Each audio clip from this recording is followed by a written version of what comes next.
So I guess it's official. One of the most interesting singers and divas and girlfriends of the rock and roll era has passed away, according to BBC. Now, singer and actress Marianne Faithfull has passed away at the age of 78. Her spokesperson has told the BBC. Born in Hampstead in December 46, she was known for hits like As Tears Go By, as she was one of the first females to cover a Rolling Stone song. And that single reached the UK Top 10 in 64, and for starring roles in films including 1968's The Girl on a Motorcycle. She was famously the girlfriend of Rolling Stones frontman Mick Jagger in the 1960s, inspiring songs such as Wild Horses and You Can't Always Get What You Want. After a period of heroin addiction in the 70s, she resurrected her career with the classic album Broken English, which was reviewed quite well in Rolling Stone and other press.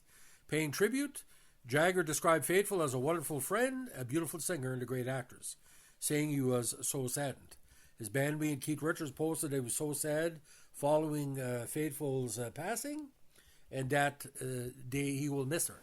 Now, Rolling Stones guitarist Ronnie Wood posted twice on Instagram, one an old picture of him, Faithfull, and Richards in a recording studio, with the caption, farewell, dear Marianne, and a more recent shot of the pair with the words, Marianne will be dearly missed, bless her XX.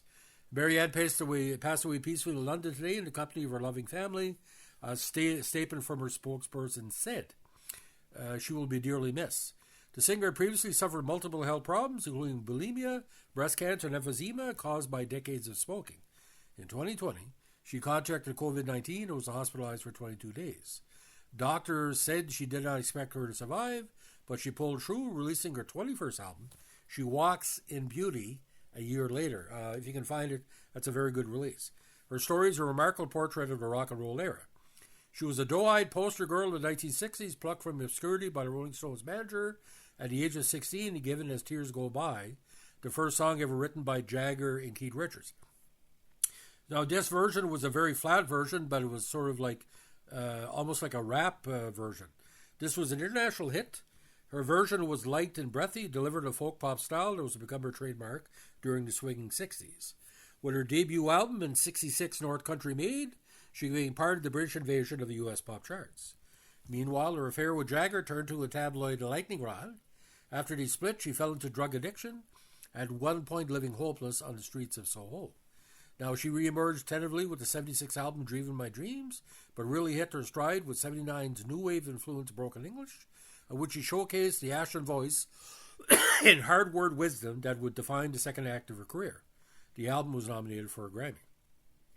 In recent years, she teamed up with songwriters like PJ Harvey and Nick Cave, who each cited her as an inspiration. Other collaborators over the years included David Bowie, Lou Reed, Jarvis Cocker, Damon Albarn, Emmylou Harris, and Metallica, whose drummer Lars Ulrich thanked Faithfull for her incredible and unique contribution to our music and for always being so willing to join us in performing it.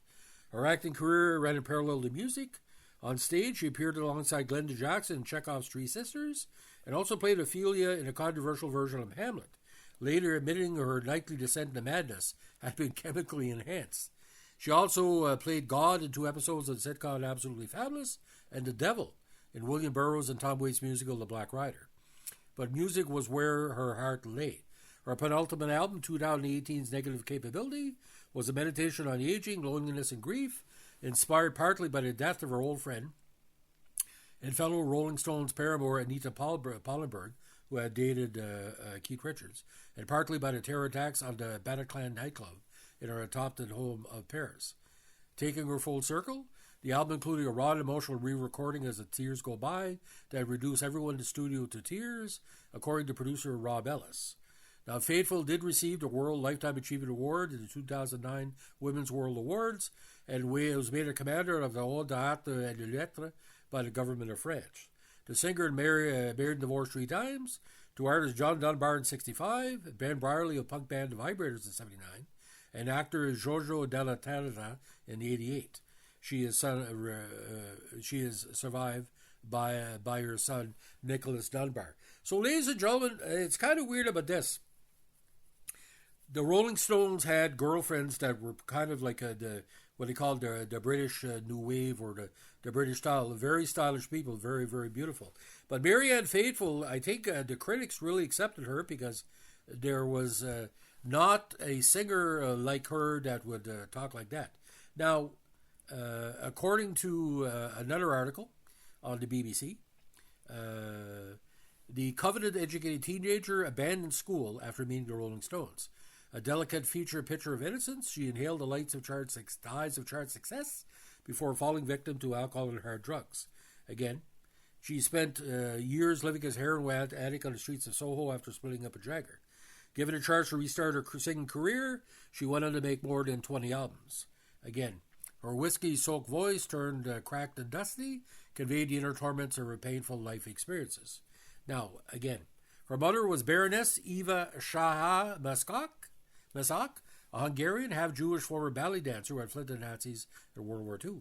Her father was Major Glenn Faithfull, an eccentric British M16 agent turned professor of Italian literature. This stage was set for an unusual childhood. She spent her early years at Braziers Park, an upmarket commune founded by her father in an Oxfordshire country house. In her autobiography, she described it as a mixture of high utopian thoughts and randy sex. After divorcing, Lena Sachet Masak speared her 6-year-old daughter to a terrorist house in Reading, discouraging further contact with her father. According to Marianne, she was raised like one of her mother's cats. She had regular bouts of TB and was sent to St. Joseph's Roman Catholic boarding school, despite her father's complaints that the nuns would give her a problem with sex for the rest of her life. While still at school, she began singing folk songs a cappella in Reading coffee houses, and before long, her exquisite looks and obvious talents are sucked into the vortex of swinging 60s London. In 1964, she attended a Rolling Stones launch party on the arm of British artist John Dunbar and was spotted by the flamboyant record producer Andrew Loog Oldham. Famously, he described her as an angel with impressive vital statistics. Oldham was the Rolling Stones manager. He felt he could package his new discovery as a pop star. She would, he thought, be a useful vehicle for songs that weren't quite a fit for his more important act. Now, at the time, the Rolling Stones were just a rhythm and blues band. When singer Mick Jagger and guitarist Keith Richards wrote a gentle ballad, When Tears Go By, they dismissed it as a piece of tripe, so Oldham gave it to Marianne Faithfull, and the rest is history. The song had not been written for her, but she said it fitted me perfectly and might as well have been. The melancholy classic, sung in her detached, wintry voice, reached the UK top 10. Now, to my knowledge, again, she is the first female artist to cover the Rolling Stone. Now, the Stones were so disappointed they had missed the hit, they recorded their own version a year later. Faithfull followed up with a series of singles, including Summer Nights, This Little Bird, and her highest chart success, Come and Stay With Me. She also caught Bob Dylan's eye when he came to town. Inspired by her doe-eye looks, the American singer-songwriter wrote her a poem but tore it up when she turned him down. At 65, she married John Dunbar and gave birth to his son. Soon afterwards, she left the family home and moved in with Mick Jagger. He was not Faithfull's first Rolling Stone. I slept with 3 of them, she later admitted, and I decided the lead singer was the best bet. Her influence on the band was significant. Let's spend the night together, You Can't Always Get What You Want, and Wild Horses were all songs said to be written about her. And Sympathy for the Devil was inspired by The Master and Margarita, a Russian novel Faithfull introduced to Jagger.